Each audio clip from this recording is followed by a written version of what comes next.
Assalomu alaykum aziz tomoshabinlar, eng so'nggi va muhim yangiliklarni o'tkazib yubormaslik uchun kanalimizga obuna bo'lishni unutmang. Bugun dasturimiz davomida O'zbekiston aholisi tabiiy ofatdan ogohlantirildi. 300 ta yo'lovchisi bo'lgan samolyot yonib ketdi. Endi shular haqida batafsil videoni oxirigacha tomosha qiling. O'zbekistonning 6 ta viloyatida sel suv toshqini xavfi e'lon qilindi.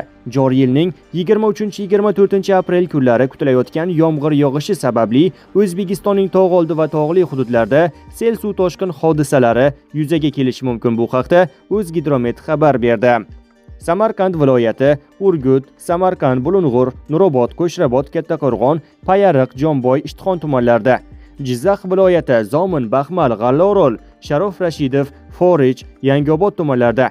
Toshkent viloyati, Ohangaron, Bo'stonliq, Parkent, Piskent, O'rta Chirchiq, Yuqori Chirchiq tumanlarida va Angren, Olmaliq shaharlarida. Namangan viloyati, Pop, Kosonsoy, Chortoq, Chust, Namangan, Yangiqo'rg'on tumanlarida. Farg'ona viloyati, So'x, Farg'ona, Beshariq tumanlarida va Shohimardon hududlarida.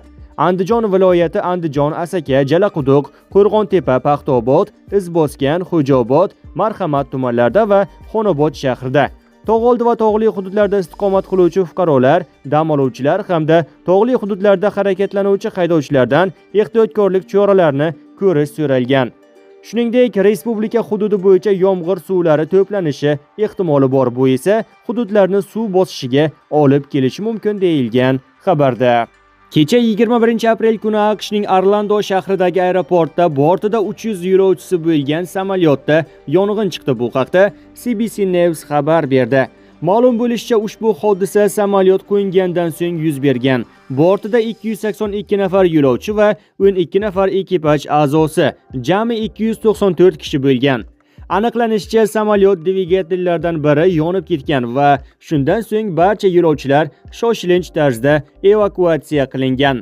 So'nggi ma'lumotlarga ko'ra, hodisada hech kim jabrlanmagan va yong'in tezda bartaraf etilgan deyilgan xabarda.